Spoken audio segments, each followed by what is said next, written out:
Have you also heard a lot of commentary telling you that instead of doing FDs and fixed income kind of other products, why don't you invest in hybrid mutual funds? Or you've been told that, in your retirement, if you want cash flows, use a hybrid product to do an SWP in mutual funds. Or probably you're told that markets are at a high and I'm not very clear of where to invest this money as lump sum. So let's park this in a hybrid fund. While all of these things in some context may be correct, but it's not very easy for you all to be able to do all of these three things or either of these things unless you really understand the nuances of each of these categories in the hybrid fund. Hi everybody, my name is Kirtan Shah and I'm the co-founder at Financial Planning Academy. Welcome back to our mutual fund series. This is our third video. The second video we've done on understanding equity category and fixed income category or debt category. If you've not seen those videos, I will give you the link in the description section. Once this video is done, you can go back and watch those videos. But this is a very interesting video where I'm going to demystify each of the 7 hybrid categories in the mutual fund space. And trust me, if you feel that hybrid is very easy to understand, it is actually not, because not just that each category is very different from each other, but in the same category, okay, there are various fund houses who have very different ways of operating the same category. So this is going to be a very interesting video and I hope you all will enjoy the same. Let me start. So there are 7 categories in the hybrid space in mutual funds at the time of recording this video. So what is hybrid? Hybrid in very simple language means that I'm not going to invest in one asset class. So in equity category, we were largely investing in equity. In debt, we were investing in debt.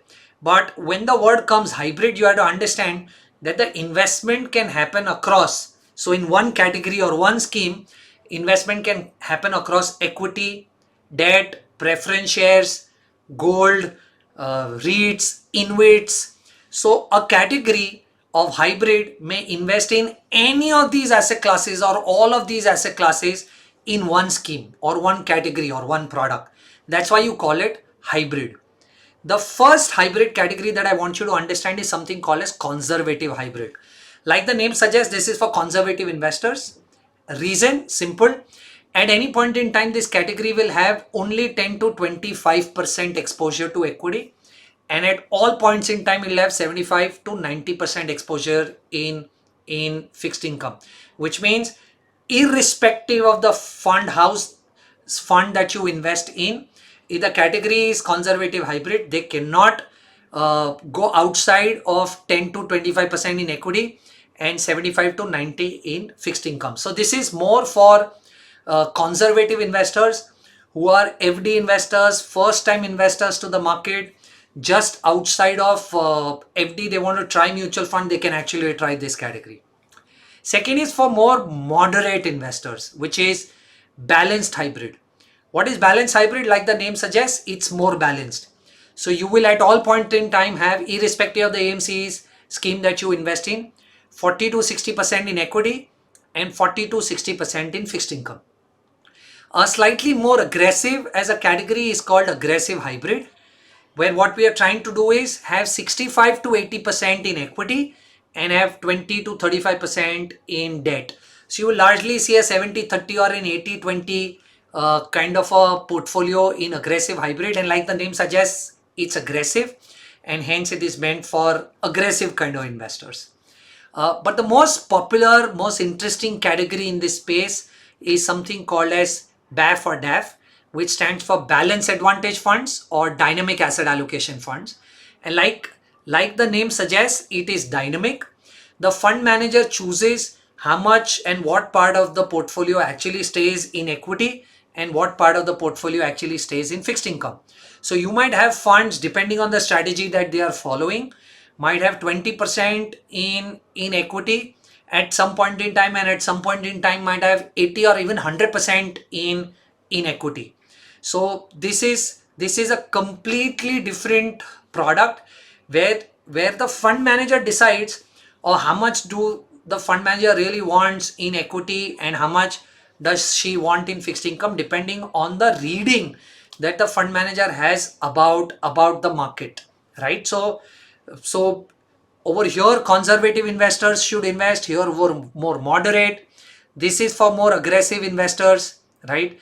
And if you want to leave it to the fund manager to decide the levels of equity and fixed income depending on their understanding and the market, you might as well invest in balance advantage or dynamic asset allocation funds. But the other three categories here will require slightly more detailed understanding, and that is what I'm going to do in this video. Let me start with helping you all understand arbitrage first. So what's arbitrage? So let's say you give 100 rupees to a fund. In the arbitrage fund, what the fund actually ends up doing is take arbitrage positions. What are arbitrage positions? Arbitrage positions are nothing but, let's say Reliance Industry is trading at 100 rupees in the cash market and 101 in the futures market. So what typically all of these funds do is they buy Reliance at 100 rupees in the cash market, they sell it in the futures market at 101, and that's how they lock this 1 rupee of profit. Now the way futures and options or these products work is that on the last Thursday of the month, irrespective of wherever the price of this product goes, right, you will see the cash market price and the futures market price will converge. So let's say you took this position on the 1st of December and the last Thursday, hypothetically assume it's the 26th of December, the price becomes 500 rupees. Please understand, on the last Thursday, the cash and the future price will be the same, which is 500. So what happened? You bought Reliance Industry at 100, it became 500. So you actually made a profit of 400 rupees, right?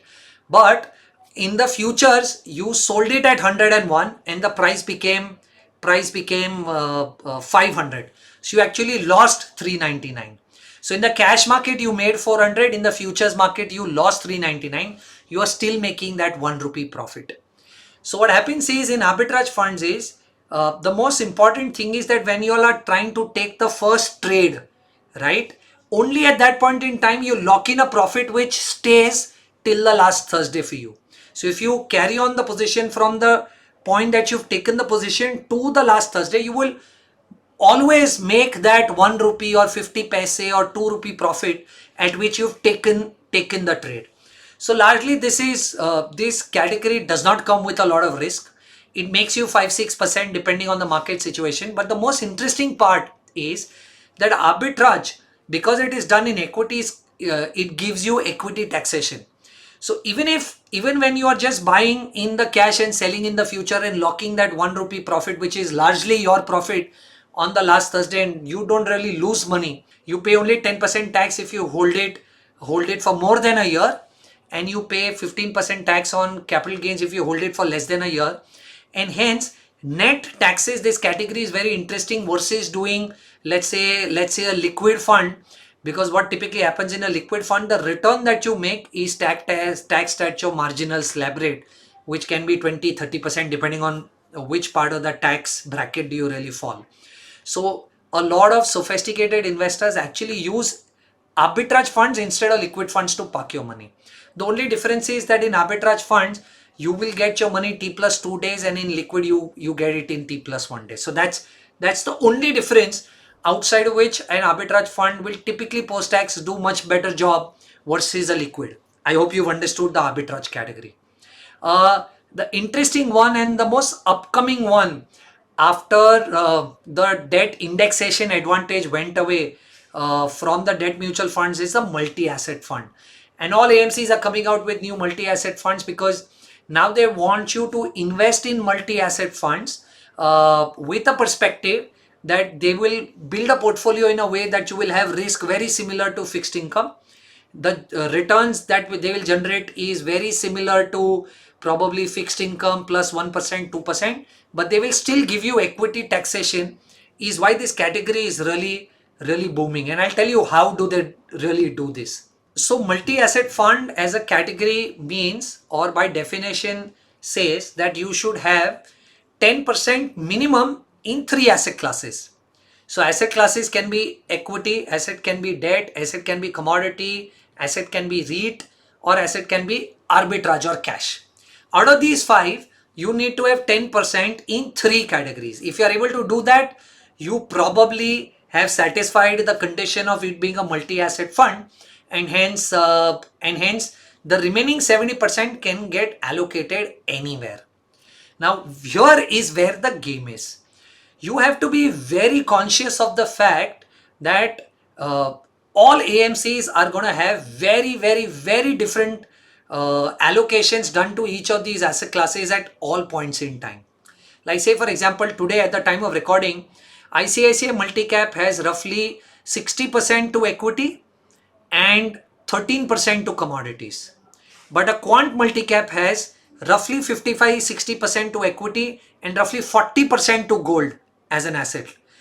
And inversely, you would see Edelweiss multi-asset fund has 0 to debt, 0 to equity, has roughly 57% in fixed income and has kept roughly 50% in arbitrage positions, which means none of these assets or none of these so-called multi-asset funds are going to be similar and going to be comparable on an apple to apple basis for the last 1 year, 3 year, 5 year performance, because they are free to move from equity, debt, commodity, REITs to arbitrage whenever and by whatever proportion do they really want. So do not take each of these multi-asset funds just by the name or probably looking at the last 3 years of performance saying that they'll be able to do a better job, because they can actually move between each of these asset classes very swiftly, right? That's point number one. Point number two is you have to understand that this category became very popular because now debt funds don't have indexation. So a lot of these AMCs who are now focusing on promoting multi-asset funds, they are coming back to you and telling you that you know what, look at my fund as an alternative to fixed income, right? And I will give you an equity taxation. Now how do they do that? So say for example an ICICI multi-asset fund with probably 60% in equity and 15% in arbitrage, you are crossing the 65% equity limit, and hence ICICI Pru multi-asset fund will give you an equity taxation, right? But at the same time, if you see probably a quant at this point in time, and of course it's an average that is considered to figure out taxation, but I'm saying let's say if this is the data on which taxation is done, quant multi-asset is at 56% and it does not have arbitrage positions, so it does not satisfy the 65% equity criteria, and hence it will not get equity taxation. So you will have to be very cognizant that the strategies are very different from each other, and at the same time the allocation to assets are going to be very different from each other, right? You will be surprised of how there are funds like a White Oak or a Quant who will take very aggressive bets depending on the market situation, and then there are funds like the ICICIs and the SBIs of the world who are probably largely doing this to give you an equity taxation on the multi-asset portfolio. So please don't just get carried away by the name multi-asset. You will have to understand what is happening within the fund before you decide whether or not you really want to take exposure to this category and which AMC. Another interesting category is equity savings fund. This is also one category that a lot of new fixed income investors who want to test mutual funds and test equity kind of investing can use as the first investment option. What is equity savings as a category? Equity savings as a category says that you need 65% in equity and 10% in debt. You can have everything else wherever.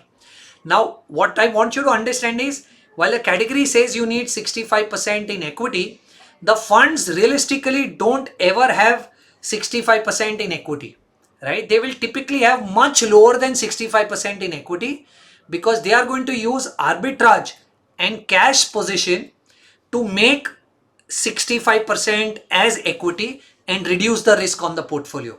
Let me explain to you what I mean. Let's say an ICICI Pru savings fund has only 20% equity but has 60% cash or arbitrage, which is largely arbitrage. So in total, from a taxation standpoint, it has 60 plus 20, 80% in equity, but in all real sense, it only has 20% equity, which is this. So it gets equity taxation right? And hence you benefit, but the risk on the portfolio is not very large because you typically only have 20% equity in this. But at the same time, you look at Mirai's equity saving, right? They actually have 68% in equity and only 10% in arbitrage, right? So they have 70% in equity, 80% in equity. They will get equity taxation, but this portfolio is very different from the ICICI or the Edelweiss or the SBI or the Kotak saving portfolio that you see here, right? So again, this is another reason why I'm telling you that do not just blindly go with the category. You will have to understand what is the fund house doing within the category, because they can actually very easily jump between equity to debt to gold to REITs to arbitrage, uh, either because that's the idea of the fund, either because they want to give you an equity taxation, either because they are very gung-ho about a particular asset class.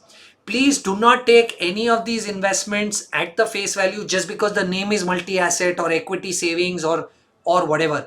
You will have to look at the portfolio to be able to understand how within the same category also these AMCs operate so differently from each other.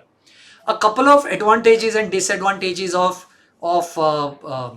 hybrid funds that I want to discuss with you all. First is, of course, invest in hybrid funds because the objective of the hybrid fund is to generate better risk adjusted return. They will protect the downside for you. What I mean is, if you look at large cap as a category over the last 3 to 5 years, an aggressive hybrid as a category is done much better than let's say a large cap fund with lower risk. So an aggressive hybrid will have a lower risk but has done as good as or better than a large cap equity fund, right? Or probably you will see BAF and DEF also probably be able to do that, where the risk is lower and the returns are if not the same as the large cap fund, probably 70-80% of where the large cap is, right? So first is invest in these products because these products reduce your downside and probably give you upside depending on which category you've invested in, right? One. Second, most of these products, because within the product they can easily switch between equity to debt, debt to gold, gold to REITs, REITs to arbitrage. uh, that does not come to you as taxation. So suppose if you have a 70% equity portfolio and a 30% fixed income portfolio, if you sell 20% equity and move to debt, you will have to pay tax. But when the funds do this, they don't have to pay tax. So allocate that part of your money here which you want to allocate to fixed income, right? Where over here when they buy and sell, buy and sell within the asset classes, that taxation impact won't hit you. Third negative about this is, please understand that all points in time this is not a fixed income replacement. At some point in time you will always have equity exposure, you will have REIT exposure, you will have commodity exposure. So please do not consider this to be as an FD replacement. You will have to be very cognizant of the fact which category are you investing in for it to become an FD replacement or very similar to an FD replacement for you. For me, it is more, let's say, a conservative hybrid or an equity saving, which might end up playing that role for you. Last and the most important, these funds do not replace asset allocation for you individually. Individually, you will have to do your own asset allocation where you have 70% in equity, 20% in debt, and 10% in gold. You can't put 100% of your money in any of these categories of hybrid and say that now my asset allocation is taken care of, because the fund manager will keep moving between equity, fixed income, and debt. Please understand, the fund manager is moving between equity, fixed income, and debt depending on the market situation and not your risk profile. How will a fund manager be able to manage lakhs of investors who've invested and all of their risk profiles and asset allocation at the fund level? It's not possible. So these are some of the pros and the cons of investing in hybrid. Please understand, and I repeat before I end, this is not an FD replacement. Each category is different from the other. Within the category also AMCs operate so differently from each other. So please do not blindly invest in hybrid funds. just because the name or the category suggests equity savings or multi-asset or whatever else, right? Please look at the portfolio for you to understand whether that suits your risk profile or not. I'm hoping that this would have added a lot of value to you to understand the hybrid category in mutual funds. Please request you to subscribe, click the bell icon to receive notifications, comment and tell us if there are areas of improvement, share it with your friends, and we'll be very happy. Again, just to reiterate, this is a series of 15 videos on mutual fund. This is just the third video. If you've not seen the first two, the links are in the description, and I'm hoping that you will stay with us for all the 15 videos to make you a better mutual fund investor. Thank you so much.